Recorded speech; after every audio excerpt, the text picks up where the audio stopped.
Olá, pessoal, tudo bem? Estamos iniciando agora mais um podcast Fala Doutor. Eu sou Otton Becker, da Associação Paulista de Medicina de São José dos Campos. Hoje tenho a grata satisfação de receber o Dr. Marcos Ageu Ribeiro Batista. Não foi fácil conseguir que ele viesse nos falar, porque a agenda dele é uma agenda bem puxada. Mas a gente tem o foco do nosso podcast é principalmente a área de prevenção, de falar mais para o grupo de pessoas, não necessariamente médicos, mas o pessoal que queira, que tenha interesse em melhorar a sua saúde, em prevenir que alguma coisa pior venha acontecer ao longo do tempo. E com o doutor Marcos, a gente pensou em falar, e ele sugeriu que a gente fosse falar sobre as doenças vasculares periféricas relacionadas com a diabetes e a diabetes. Mas antes de mais nada, eu vou apresentar, o Dr. Marcos Ageu Ribeiro Batista. Ele é formado em medicina, fez a sua graduação na Universidade de São Paulo, Faculdade de Medicina da USP, e lá ele se formou em 1998. Posteriormente, foi fazer cirurgia geral, 99 e 2000. Depois, foi fazer cirurgia vascular, 2001, 2002. Não satisfeito, ele foi fazer angiorradiologia e cirurgia endovascular, em 2003. Tudo isso na Unicamp, Universidade de Campinas. Como ele se destacou nessa área, ele foi, no ano de 2004, fellow em cirurgia endovascular no Arizona Heart Institute, lá em Phoenix, na Arizona, Estados Unidos. E aí voltou para São José, voltou para o Brasil e veio se fixar aqui em São José, para sorte nossa. Ele é cirurgião vascular pela Sociedade Brasileira de Cirurgia Vascular e angiorradiologista e cirurgião endovascular pela Sociedade Brasileira também de Radiologia. Depois você me corrige se eu estiver errado, né? E eu não vou falar todo o currículo dele, senão a gente não sai daqui. Mas eu gostaria que o Dr. Marcos se apresentasse, tá? E depois a gente começa com as perguntas. Marcos, primeiro, te agradecer muito pela sua presença, né? Quero que você se apresente, coisinha rápida, e a gente já começa, tá? Muito bem. Primeiramente, Otton, muito obrigado pelo convite. É um prazer imenso aqui estar com você, que nos conhecemos há um bom tempo, e inclusive de participar de estudos, né? Exato. MBAs. Exatamente. Segundo, pela iniciativa da PM, que, no meu modo de ver, produzir um conteúdo de esclarecimento público sobre saúde talvez seja algo de um valor que não é tangível. A capacidade de mudar o perfil de saúde de uma população está no esclarecimento. Na minha visão, está muito mais nessa ênfase do que nos tratamentos, talvez. Se pudéssemos prevenir, a quantidade de tratamento seria possivelmente menor e, com certeza, antecipadamente. Então, seja a área que for, em se tratando especial das doenças crônicas, o foco na prevenção, que é o que você já apontou hoje, eu estou de total acordo e assino embaixo. Sou paulistano, de nascimento, saí de São Paulo somente para me aperfeiçoar e estudar, como você já descreveu. E a motivação de vir a São José é porque, na época, 2 colegas, grandes amigos, me convidaram para vir fazer algo diferente aqui. Na época não havia exatamente uma atuação nessa área extremamente difundida aqui na cidade e no Vale do Paraíba. E foi o que exatamente me cativou, além da cidade, fazer algo que, na época, 20 anos atrás, era pioneirismo. Então, eu vim para cá e a cidade me abraçou. Que bom, né? Sim. Isso é. Mas então, acho que a primeira coisa que eu tenho que te perguntar, né? Eu queria que você me definisse, né? O que vem a ser saúde vascular? A pergunta é extremamente complexa, mas tentando simplificar o assunto, a saúde vascular, no geral, ela pode ser definida quando não existe nenhum déficit ou nenhuma dificuldade no funcionamento adequado de qualquer estrutura vascular. E a resposta é muito vaga, de fato, porque se formos a fundo no assunto, todas as estruturas do corpo, inclusive os ossos, por exemplo, são estruturas que têm na circulação a sua demanda de nutrientes, a sua demanda de substâncias para renovação, para atuação, para ação, seja do que for. Então, quando falamos de cirurgia da saúde vascular, a gente pode abranger o corpo inteiro, mas em especial o assunto de hoje se trata da saúde vascular periférica, ou seja, de uma maneira objetiva, é aquela que não está diretamente relacionada ao cérebro e ao coração, a todas as outras estruturas. E você queria comentar isso, direcionar essa parte vascular periférica relacionada com a diabetes, né? Quem de nós, né, não tem algum conhecido, ou às vezes até mesmo da família, que teve que fazer um diabético, às vezes até de um prazo maior, que por um descuido, não se cuidou corretamente, não manteve esse controle do seu açúcar, e que veio a ter que fazer uma amputação de um dedo, amputação do pé. Então, isso é uma coisa que a gente não pode esquecer. Então, temos que prevenir, saber que não deixar chegar a um ponto desse, né? Exatamente. Então, não é a sua área específica, né?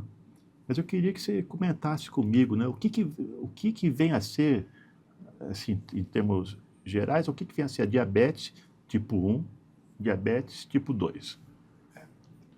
Muito bem. Falando do assunto, eu não sou endocrinologista e eu não tenho a pretensão de falar com tanta propriedade quanto eles. O diabetes tipo 1, basicamente, é o diabetes do indivíduo jovem, criança, adolescente, que por uma fatalidade, a produção pancreática de insulina foi interrompida. De regra, é uma questão muitas vezes genética, autoimune ou até viral. O diabetes tipo 2 é o diabetes que, na prática, acontece no indivíduo mais de meia idade ou idoso, e que, na prática, é uma falência da produção gradativa de insulina pelo pâncreas. Em relação a isso, a atualidade tem números extremamente alarmantes. Então, dizendo alguns números dos Estados Unidos, que os dados são muito mais robustos e de um histórico muito mais prolongado, a gente imagina, né, tomando os números norte-americanos, lá se estima que 10% da população tenha diabetes. Estima-se que mais ou menos 30 e poucos %, o número seria próximo de 40%, são pessoas que estão numa realidade que se chama de resistência insulínica, que é algo similar, entre aspas, não é um termo técnico, seria um pré-diabetes. Em resumo, 50% da população da população adulta, está nesse cenário. E à medida que o indivíduo envelhece, a faixa etária é mais idosa, a proporção aumenta bastante. Então, essa realidade é extremamente alarmante, porque há 50 anos atrás esse número era perto de 1/5. Então é uma mudança extremamente grave, expressiva, com repercussão em todas as áreas da saúde do indivíduo. Isso, com certeza, esses dados são americanos, né? Mas o reflexo disso no Brasil a sequência vai ser a mesma, até exatamente. pior, né? E existe um dado, inclusive, falando da nossa realidade, inclusive divulgado pelo site da Sociedade Brasileira de Angiologia e Cirurgia Vascular, de um acompanhamento da própria sociedade em associação com o SUS. Num histórico de um pouco mais de 10 anos, a quantidade de amputação de membro inferior associada ao diabetes aumentou 200%. E a população não aumentou 200% em 10 anos. O aumento da população foi quase 10% disso. Então, são números extremamente preocupantes e o ano passado, em especial, foi o recorde de amputação dia no Brasil, por diabetes. A gente descarta aí as causas traumáticas. Perfeito. Então, o número, Otton, do ano passado, a média era de 85 amputações de membro inferior por dia no Brasil, no sistema público. Muita coisa. A gente não está falando do sistema privado, que é mais difícil o rastreio dessas informações. Mas cerca de 70% da saúde pública, da saúde populacional do país é pública. Então, a gente está falando um número de 70%, é um número extremamente alarmante. Isso fala, sem esquecer, né, que eu acho que o SUS, eu vou falar um pouco aqui, comentar um pouco até de São José dos Campos, né, que você tem-se um cuidado especial com a hipertensão arterial e o diabetes, né? Sim. Então tem programas de saúde direcionados só para essas duas entidades, né? Com medicamentos fornecidos, todo gratuitos, mas mesmo assim a gente vê que isso está aumentando, né? Isso traduz um detalhe importantíssimo nessa equação, que o comportamento pode ser o fator mais decisivo, não será exatamente uma medicação específica, mas muito mais, a medicação é excelente, mas para ela ter a atuação plena, e inclusive ter a atuação naquilo que o indivíduo não consegue realmente, na prática, resolver fisiologicamente, está o comportamento. Então, a gente fala de controlar a pressão no indivíduo que toma álcool, consome bebida alcoólica diariamente, é um contrassenso. Ele provavelmente está tomando doses adicionais a que deveria de fato. E isso tem um preço para a saúde. Porque se fosse só controlar a pressão tomando, cada vez acrescentando mais medicação e continuando tomando álcool, essa equação talvez estava adequada. Exato. Então, com relação aos programas de cuidado público, falando aqui do SUS, saindo um pouquinho do assunto central, mas ainda na nossa esfera, o que mais tem resultado, e a gente consegue comprovar isso analisando séries populacionais, o que mais tem resultado é o comportamento, seja de se alimentar adequadamente, não se alimentar do que é deletério à saúde, Sim. E ter um comportamento ativo, de atividade física, sono adequado e uma ênfase numa vida, na prática, em equilíbrio. Você comentando isso, é lógico que a saúde suplementar, eles não são bonzinhos, eles querem lucrar, isso é lógico, né?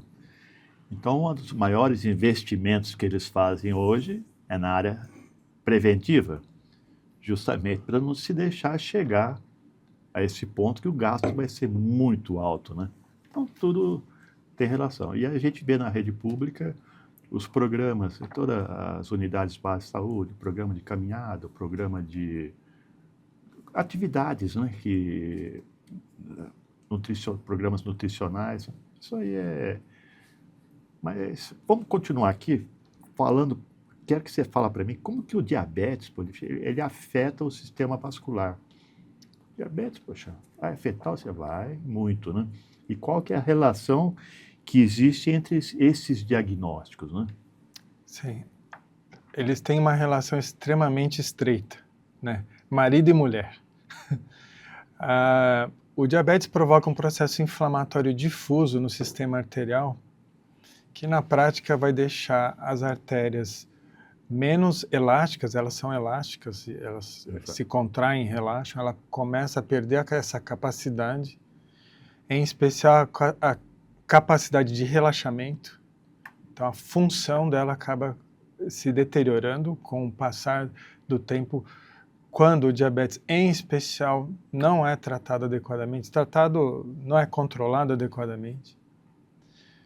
E a segunda questão bem explícita é a degeneração da camada interna da artéria, e ela perde a capacidade de se relacionar com o sangue e começa a ter depósitos de cálcio, que são as calcificações, que na verdade é como se fosse uma cicatriz de um machucado, um ferimento.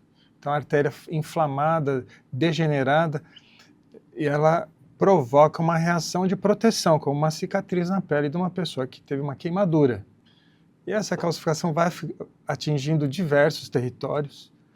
No diabético, em especial, as artérias menores da extremidade do membro inferior é o território mais acometido. Então, não à toa, os riscos de ter amputações, porque além dessa circulação específica da estrutura, o diabetes provoca também uma destruição das arteríolas, das pequenas artérias que nutrem os nervos mais longos, que também são os da extremidade do membro inferior.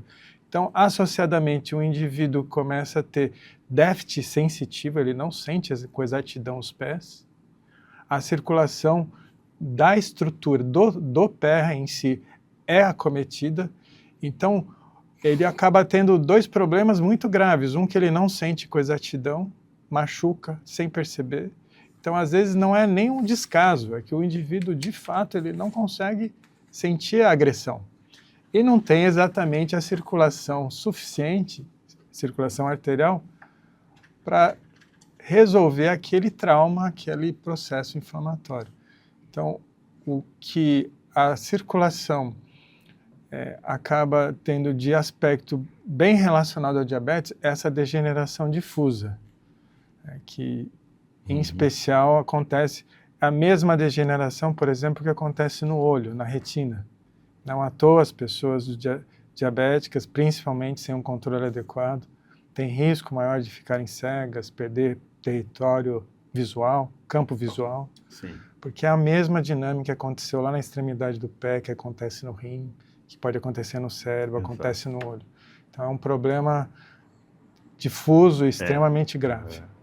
Legal, viu? Eu vou pedir para você, então, para quem está nos ouvindo, quem está nos vendo, que você desse uma explicação um pouquinho mais detalhada, né, de como que a diabetes pode levar a essas complicações vasculares. Você comentou alguma coisa já, né? A gente sabe, né? A aterosclerose, a doença arterial periférica e várias outras, né? O que você poderia detalhar um pouquinho mais para a gente? Você já comentou alguma coisa. No território da doença vascular, o diabetes pode provocar, em resumo, os entupimentos arteriais. Então, assim, para resumir numa frase, diabetes é um grande fator etiológico, ou seja, um etiopatogênico, gerador dos entupimentos arteriais. Podemos pensar em vários territórios, o próprio coração, a coronária, intracraniana, as artérias do cérebro. E o que eu vejo muito na prática são os entupimentos da circulação que vai para o cérebro no pescoço, que é uma artéria que chama carótida, que tem uma associação muito grande com as obstruções coronarianas, as duas caminham de mão dada, geralmente o paciente que tem uma tem a outra.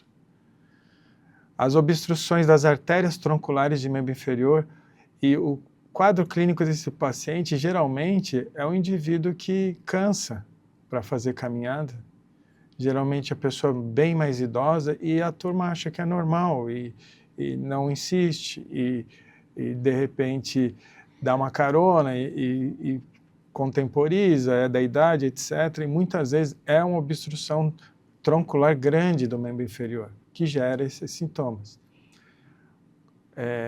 Esses 3 territórios, né, as carótidas junto com as coronárias, né, a doença arterial obstrutiva do membro inferior e as doenças arteriais do abdômen, das vísceras, dos órgãos, por exemplo, das artérias renais, que também tem uma associação com a insuficiência renal crônica e hemodiálise, esses 3 territórios são o que eu mais vejo no dia a dia, que infelizmente é a complicação mais esperada desses pacientes na evolução daqueles que não estão tão atentos ou esclarecidos do contexto que estão.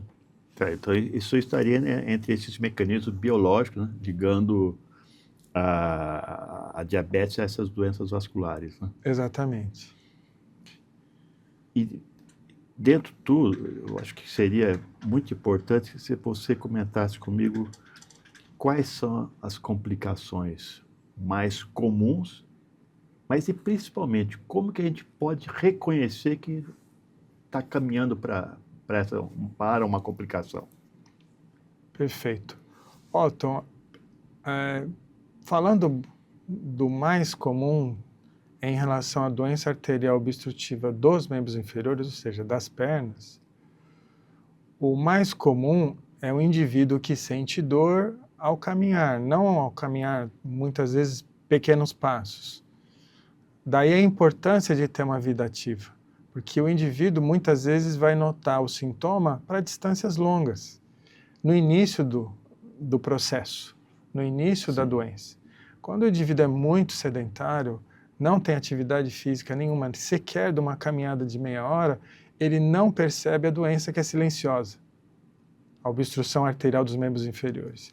E quando ele se dá conta, muitas vezes é quando ele pisa, por exemplo, num caco de vidro, uma unha encravada que não cicatriza, e dali começa um processo gravíssimo que se chama gangrena, que é destruição tecidual irreparável, ou seja, aquela área será perdida, de um problema que muitas vezes não está lá na ponta do dedo, começa na virilha o entupimento. E a pessoa não se deu a oportunidade de experimentar o sintoma porque ela simplesmente anda no máximo um quarteirão. Então, os sintomas nos membros inferiores estão muito associados à dinâmica de vida do indivíduo. O indivíduo que é sedentário, ele provavelmente não sentirá sintomas até que seja grave demais. E, ao mesmo tempo, as caminhadas ajudam a prevenção. Lógico. Então, é uma dupla via de ação.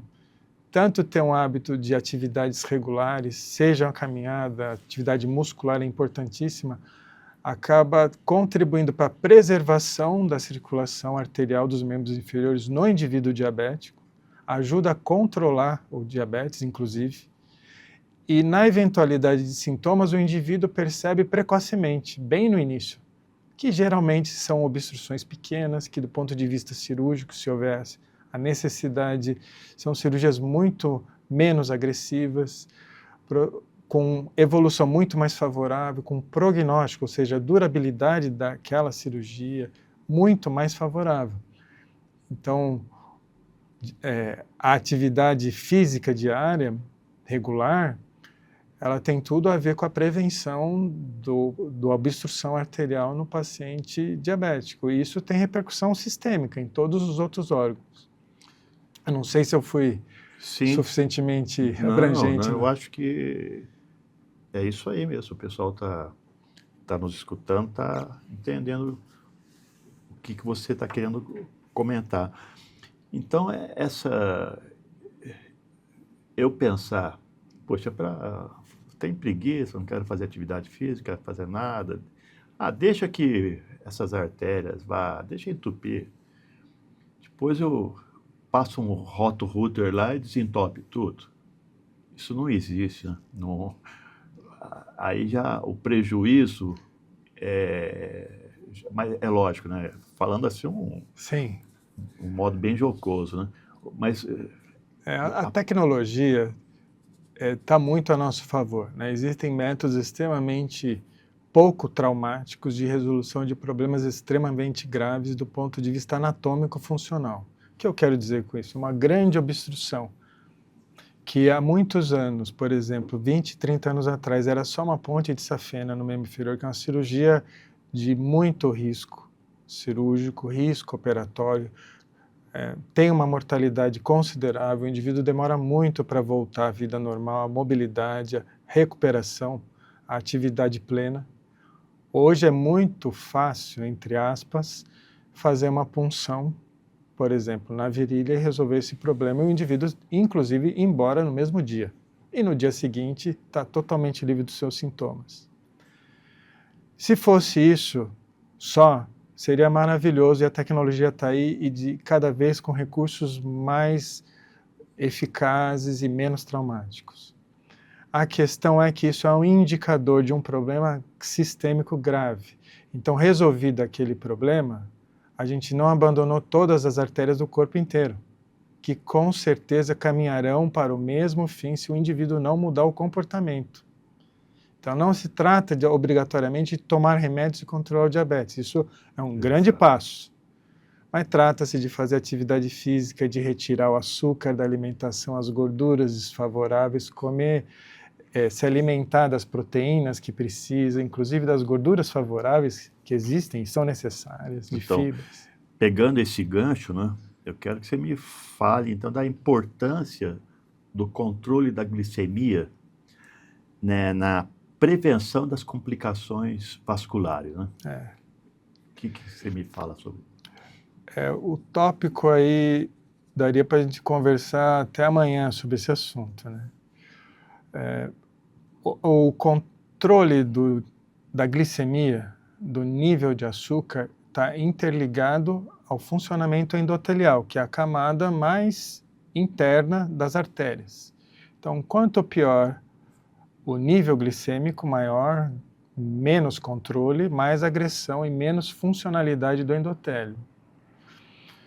Para trazer um pouquinho como exemplo dessa realidade, as doenças, não saindo muito do nosso foco das doenças periféricas, mas as doenças degenerativas cognitivas, ou seja, as demências, como por exemplo Alzheimer, estão diretamente associadas ao aumento da glicemia persistentemente no indivíduo especial, no indivíduo idoso.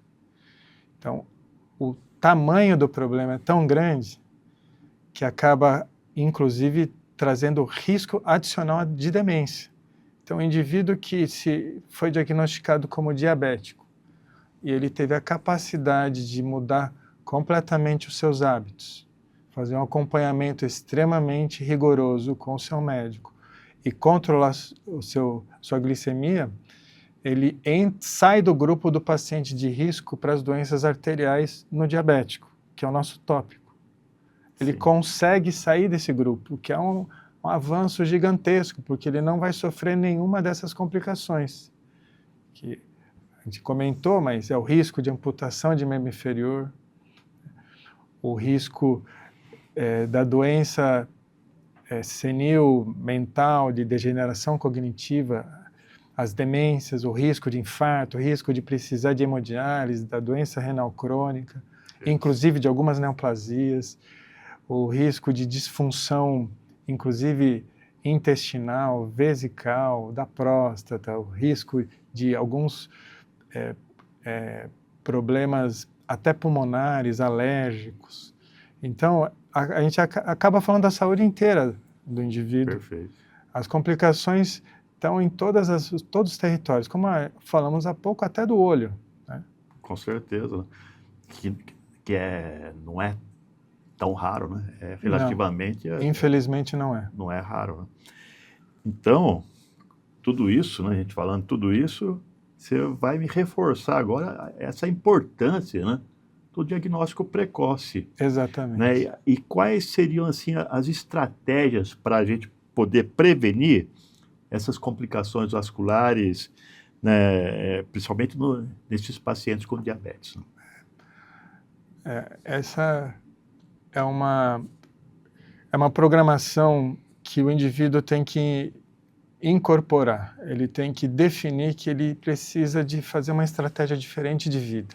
É muito difícil o indivíduo diabético escapar das complicações arteriais confiando apenas nos remédios, que eles são eficazes, mas infelizmente, mesmo eficazes, eles são incapazes de prevenir as complicações, que é exatamente a sua pergunta, que é uma pergunta extremamente inteligente, porque mais do que ter o diagnóstico, é como não apresentar as complicações do diagnóstico. Então, o indivíduo que se descobre diabético, que não come açúcar, não existe essa possibilidade, ele não consome álcool, ele faz atividade física, nem que seja caminhadas, mas muitas vezes atividade muscular, diariamente, toma água numa quantidade robusta, adequada, melhor do que robusta, adequada, que dá crédito ao seu sono, que é importante isso na metabologia da dinâmica glicêmica, que ele, exemplo simples, o indivíduo não janta meia-noite e vai deitar, né? Pensa nos seus tataravós, Otton, que horas eles deitavam e jantavam? Eles jantavam às 5 da tarde, deitavam às 6 da tarde, acordavam às 4 da manhã, às 5, né? Então, isso é muito favorável e é fisiológico, a gente perdeu essa capacidade, a nossa sociedade moderna. Então, o indivíduo que tenta administrar o seu sono, preservar o seu sono, tomar água na quantidade certa, ele faz atividade física continuamente, diabético, fugiu do açúcar. Entenda que o açúcar não está só no açucareiro, açúcar união. O açúcar está em algumas frutas, em alguns legumes, em vários alimentos do nosso cotidiano, ainda mais da cultura brasileira, né? E muitas vezes a gente falseia para tentar preservar o nosso gosto. Então, leite tem açúcar, né? É açúcar, lactose é açúcar. Então, a pessoa tira o açúcar do açucareiro, né? Tira de casa o açúcar, mas ela desconta, por exemplo, no leite, desconta, por exemplo, numa fruta com muito açúcar, como a banana, ela desconta no arroz, que é integral, ela acha que pode ser livre, só porque é integral. Então, o esclarecimento é de que o indivíduo, hoje é fácil, inclusive, né? Qualquer um pode pesquisar na internet, coisa simples, né? O que é o açúcar no seu alimento? Então, eu falo até para os meus pacientes, o que você almoçou hoje, lista, e procura o teor de açúcar no alimento que você consumiu hoje. Isso é fácil procurar na internet. Comi uma porção de batata frita. Pesquise quanto dá lá uma quantidade, estima, 50 gramas, pode ser o número que for, o quanto quanto representa de açúcar. Os números, quem faz isso volta horrorizado, porque o número é absurdo. Então, o indivíduo que entende isso, que faz atividade física novamente, que preserva o seu sono, que toma água na quantidade certa, que vai regularmente à consulta médica e participa do tratamento. Não é passivo, né? O médico fala para tomar determinado remédio e o paciente, muitas vezes, ele recebe a informação, mas ele não participa da decisão, né? Ele atua de uma maneira sem exatamente compreender o que está acontecendo, porque o diabético muitas vezes tem que fazer testes, né? O destro, aquele furo no dedo para medir a glicemia, ele tem que administrar isso. É muito difícil o médico dominar essa informação.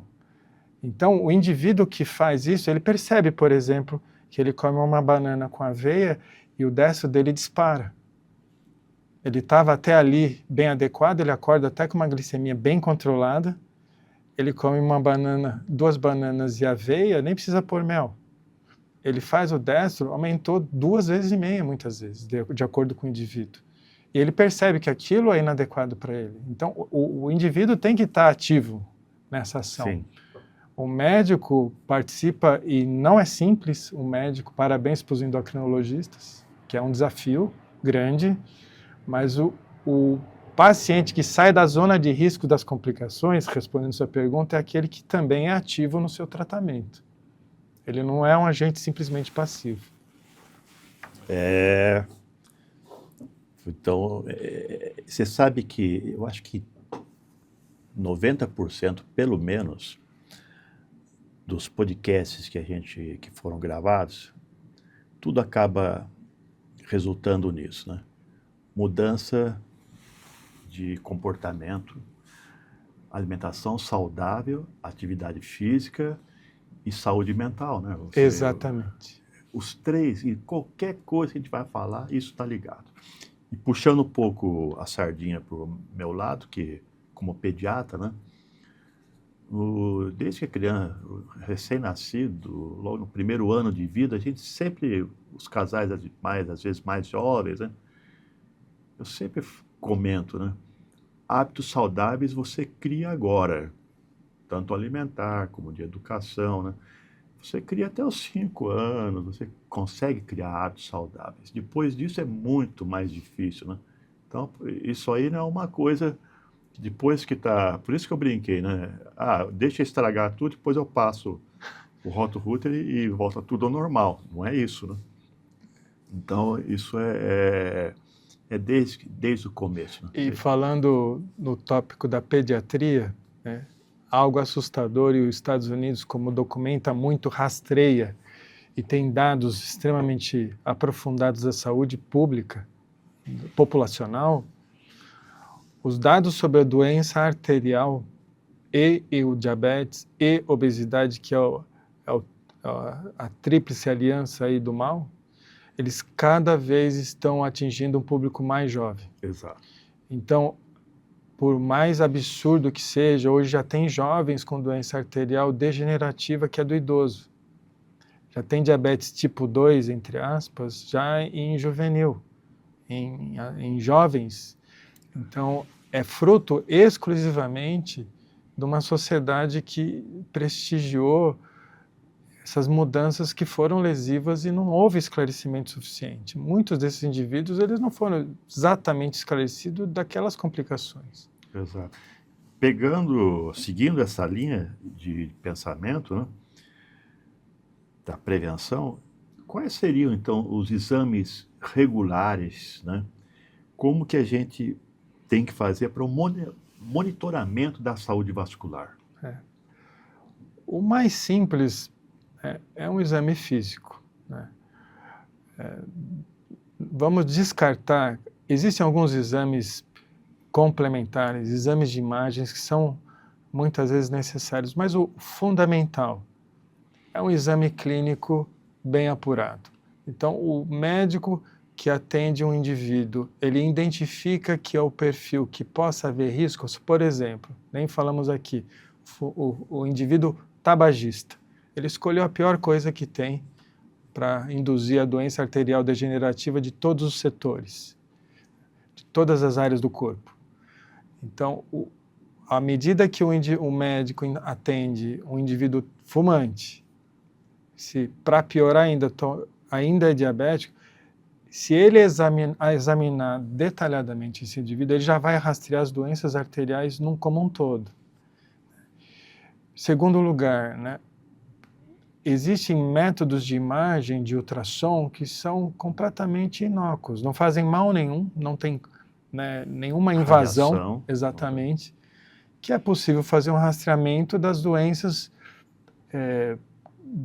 vasculares, por exemplo, no pescoço, das carótidas, do membro inferior ou no abdômen, e fazer esse rastreamento de um paciente de risco. Isso não está indicado, existem até protocolos, que o Brasil inclusive participa, de rastreio do indivíduo que está sob risco. Então, o indivíduo diabético, a maioria deles, a partir da terceira idade, faz parte de protocolo de rastreamento com esses métodos de imagem, que basicamente é ultrassom, o ecodoppler vascular. E os exames de sangue, concentram na dinâmica metabólica do açúcar, da glicose. Então, os exames que o endocrinologista já executa para rastrear o padrão do diabético, a glicemia, a insulina, a hemoglobina glicada, acaba rastreando boa parte do risco da doença arterial. Porque a doença arterial, na prática, ela é fruto de um agente agressor, que a gente está falando hoje que é o diabetes, que é o mais comum na população brasileira, na população das Américas, inclusive. Em segundo lugar, o tabagismo, que ainda bem que houve uma diminuição, exatamente. Então, uma consulta com o médico clínico, bem aprofundada no exame físico e nos conceitos do atendimento médico mesmo, é possível fazer esse rastreamento e, na dúvida, ele pode solicitar esses exames de ultrassom, ecodoppler e rastrear o padrão glicêmico do indivíduo. Se tudo isso estiver normal, esse indivíduo está sem risco, pelo menos naquele momento, tomando aquele estilo de vida, ele está sem risco de ter doença arterial, eu diria até em definitivo. Exato. E aí vem o fato da mudança no estilo de vida, né? Isso tem que ser sempre conversado, né? Com o paciente. E agora eu queria que você comentasse comigo uma coisa, descrevesse para mim como que nós falamos aí da atividade física, principalmente, agora como que a alimentação, né? Você comentou bastante coisa já, mas como que a alimentação pode influenciar, né, a saúde vascular? Nesse paciente que você comentou do açúcar, algumas frutas, né? Como que a alimentação pode influenciar? A alimentação pode influenciar, primeiro, oferecendo a circulação vascular, e eu vou aqui focar bastante nos membros inferiores, que é o território da minha área o mais afetado. Ela pode proporcionar os nutrientes que são necessários e ela pode excluir os agentes que seriam deletérios, ou melhor dizendo, tóxicos. Então, a alimentação das gorduras hidrogenadas, os alimentos processados, está na lista 1 do que tem de agressor para o sistema arterial, porque geram uma dinâmica inflamatória sistêmica.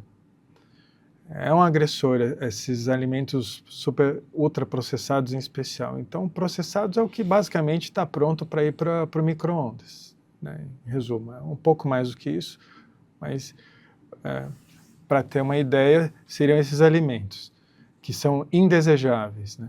O açúcar é um alimento é um item indesejável e deletério para a circulação.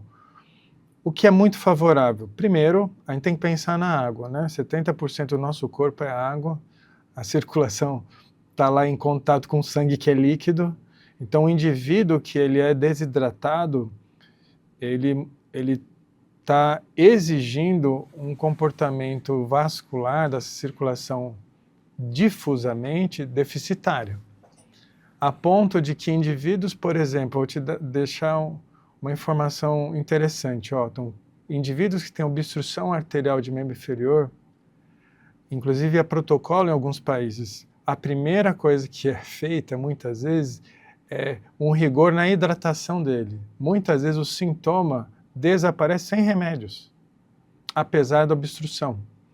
Porque, para mostrar para você como a hidratação adequada promove o funcionamento normal ou adequado da circulação arterial difusamente.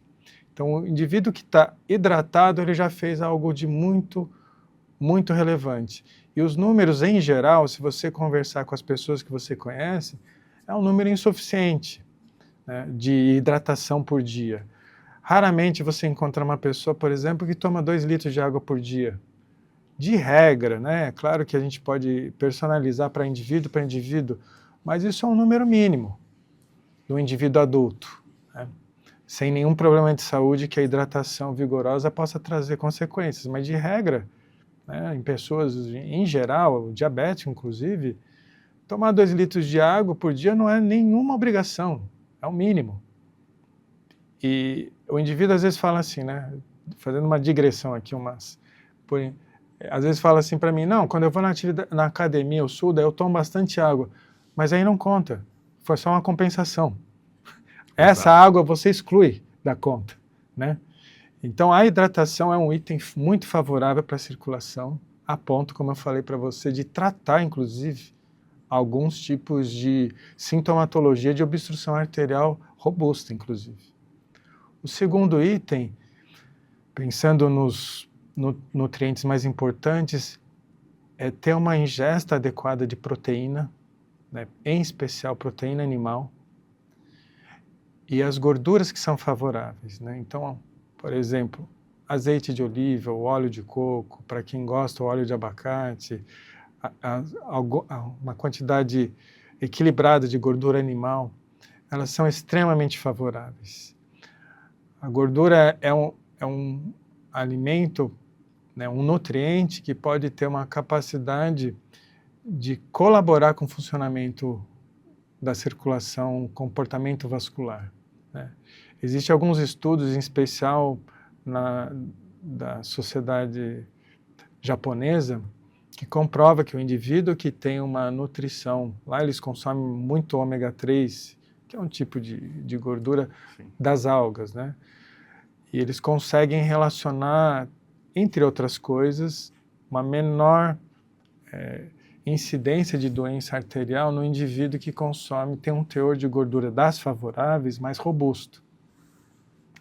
Então, é um item importante, porque muitas vezes se fala em doença arterial e se comenta, nossa, eu vou fugir da gordura.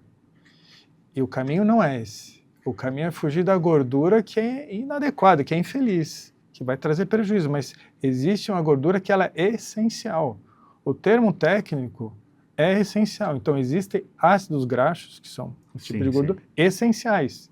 O indivíduo fica doente sem aquilo. Então, isso é um outro erro comum, que o indivíduo se vê num problema arterial, ele foge da gordura como se fosse um mal irrestrito, e não é irrestrito, é para um grupo, né? Então, as gorduras são importantes, como exemplo aí o ômega 3. As proteínas, né, uma dieta rica em proteínas é fundamental. A gente fala de colágeno para a pele, muitas vezes, as mulheres comentam disso, né, para a beleza, mas as artérias têm uma quantidade imensa de colágeno, né? E se a gente for colocar em superfície, o endotélio é a maior estrutura do nosso corpo e depende muito de colágeno para manter a estrutura, a elasticidade, a composição, evitar a degeneração.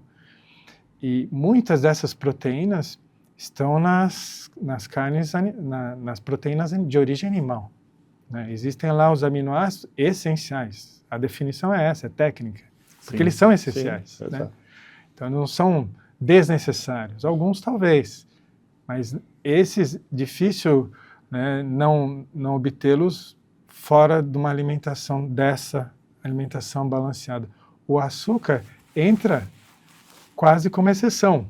Esse é o protótipo ideal, respondendo sua pergunta, da alimentação adequada para manutenção da saúde vascular, né? Perfeito. Então, eu dei um apanhado resumido do que seria um comportamento que favorece a saúde vascular. E um indivíduo que vive nessas condições, dificilmente ele vai precisar dos meus serviços. Se Deus quiser, né?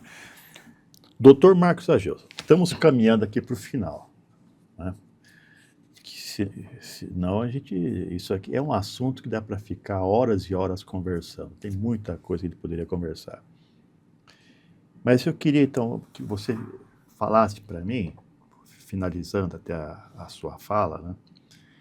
Como que a gente pode montar, né? Como que você indicaria, né? Como que você montaria para um paciente que te procurasse, tivesse já começando no grau de risco, né? Como montar um plano alimentar que seja saudável? Otton, eu prefiro, como eu comento com meus pacientes, definir um estilo de vida. Porque viver sobre regras, e talvez você como pediatra saiba melhor que eu isso, que é extremamente difícil, né? Se a gente viver só baseado em disciplina irrestrita, o indivíduo dificilmente consegue vida longa nesse programa, né? Então, eu sempre comento que o assunto tem que ser global. Exemplo, né? Esse grupo de pacientes, em especial, são os mais idosos. Então, é muito comum a gente se aposenta e fica de chinelo, brinco nos pacientes, fica de pantufa até a hora do almoço, né? Então, a primeira coisa é ter disciplina dos horários. Fisiologicamente, a gente funciona com um padrão circadiano, um padrão durante o dia bem definido, de todas as questões do nosso corpo. Então, primeira coisa que eu falo para um paciente, você tem que definir um horário razoável de acordar. Não existe acordar 10 da manhã, 9 da manhã, independente do que foi à noite. Tem que definir um horário. É 7 da manhã, é 6. Mas um horário bem definido tem que se despertar, porque isso vai interferir na dinâmica, inclusive, do sono. Sim. Acordar de manhã e tomar uma quantidade generosa de água, né? Se hidratar muito bem, porque, bem ou mal, você ficou quantas horas sem tomar água? É o horário do dia que você está mais hidratado, é quando você acorda. Então, por obrigação, é um horário, não estou dizendo para tomar toda a água do dia naquele momento, mas é um horário em especial de se hidratar, logo cedo. Pensando na alimentação, em especial para o paciente diabético, ele não deve consumir nenhum tipo de açúcar de manhã. Inclua-se. Claro que o assunto tem que ser detalhado para não levar ao extremo, né? Mas em especial ele deve comer proteína, gorduras, um café e excluir à medida do possível o açúcar do período da manhã, o período pior que tem para isso. Porque, de novo, assim como ele está desidratado, é um momento que você precisa de energia, você precisa de nutriente. Na prática, o nutriente é um combustível igual do carro. Está fornecendo nutrientes para gerar energia para aquela dinâmica metabólica da circulação, o estímulo do funcionamento normal do corpo inteiro. Então, aquele é o pior momento que tem, por exemplo, para eu escolher comer um bolo de chocolate de, sei lá, meio quilo. Não que não possa comer um bolo de chocolate, talvez, mas aquele momento é o pior momento para uma pessoa que não é tão jovem, ainda mais o diabético. Então, o ideal é excluir o açúcar da manhã, em especial, né, de todo o açúcar. Isso é muito favorável, isso facilita muito a sensibilidade ao efeito da insulina. A insulina começa a perder o efeito dela muito pelo estímulo de açúcar o tempo todo. O indivíduo já não consegue produzir uma quantidade de insulina tão normal. Então, se ele diminui o estímulo, talvez ele consiga se enquadrar num balanço que produza a insulina o suficiente para a dinâmica alimentar dele. Exato. E entenda-se o açúcar, não só o açúcar refinado. Não, exatamente. O açúcar, estamos falando aqui do pão, estamos falando aqui do leite, a lactose, que aí está em vários outros derivados, né? Estamos falando da batata, por exemplo, né? Em especial a batata inglesa, não a doce, né? Que é um açúcar mais complexo, que é bem mais favorável, né? Que aí não teria tanto problema. E durante o dia, o indivíduo tem que ter a preocupação de consumir as gorduras que são mais favoráveis, consumir proteína numa quantidade relativamente expressiva. É difícil comentar assim, o que seria expressivo em números, mas se a gente pudesse falar em protótipos proporcionais do dia, não em quantidade de calorias, dividindo em 3 grupos, gordura, proteína e açúcar, açúcar tinha que ser o menor grupo possível. Perfeito. E os outros 2 grupos de uma maneira proporcional, simétrica. A depender das condições do indivíduo, de saúde e do controle de diabetes dele, se ele tiver mais controlado do diabetes, fica um pouco mais fácil, ele pode comer menos gordura. Boa, né? É lógico. Então, na proporção, seria mais ou menos isso, uma proporção pequena dos açúcares todos, dos carboidratos, mesmo a história do pão integral, do arroz integral.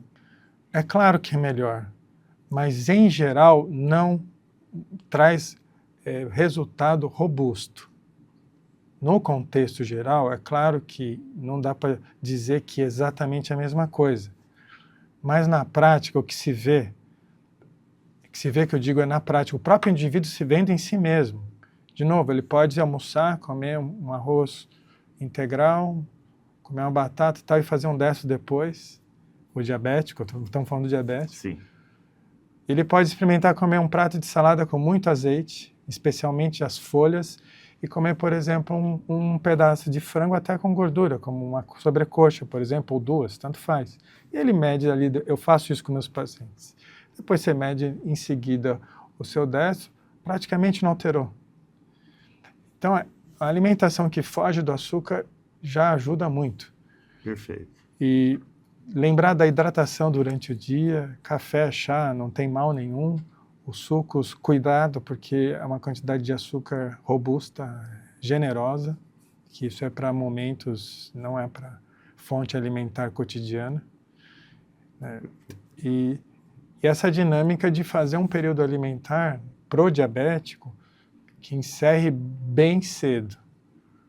É extremamente, e aí pensando na repercussão para a circulação, né?